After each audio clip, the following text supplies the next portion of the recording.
Sirach, chapter 23.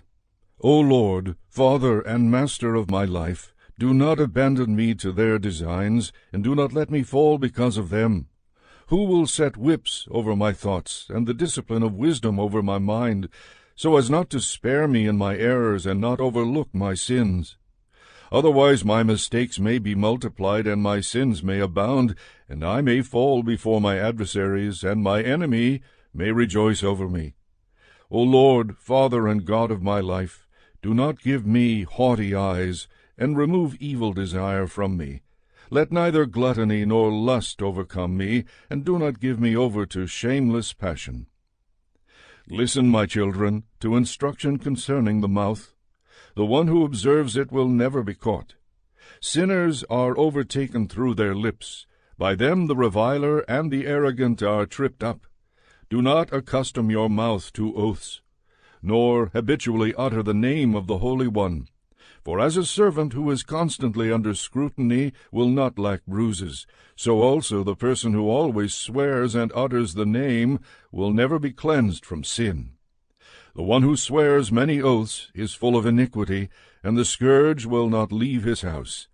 If he swears in error, his sin remains on him, and if he disregards it, he sins doubly.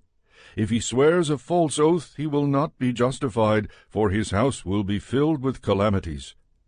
There is a manner of speaking comparable to death. May it never be found in the inheritance of Jacob.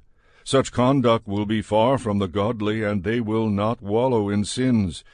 Do not accustom your mouth to coarse, foul language, for it involves sinful speech. Remember your father and mother when you sit among the great, or you may forget yourself in their presence, and behave like a fool through bad habit. Then you will wish that you had never been born, and you will curse the day of your birth. Those who are accustomed to using abusive language will never become disciplined as long as they live. Two kinds of individuals multiply sins, and a third incurs wrath. Hot passion that blazes like a fire will not be quenched until it burns itself out. One who commits fornication with his near of kin will never cease until the fire burns him up. To a fornicator all bread is sweet. He will never weary until he dies. The one who sins against his marriage bed says to himself, "Who can see me?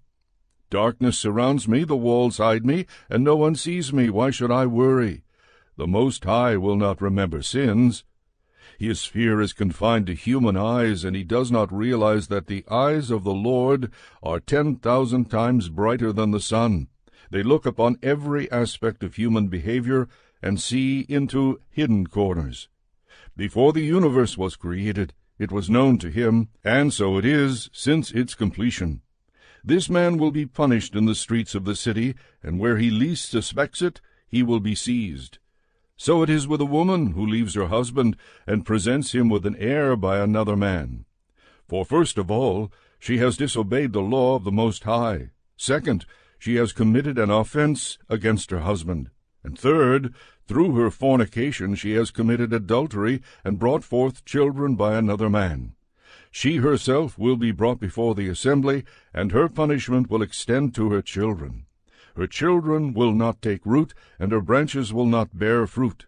She will leave behind an accursed memory, and her disgrace will never be blotted out. Those who survive her will recognize that nothing is better than the fear of the Lord, and nothing sweeter than to heed the commandments of the Lord.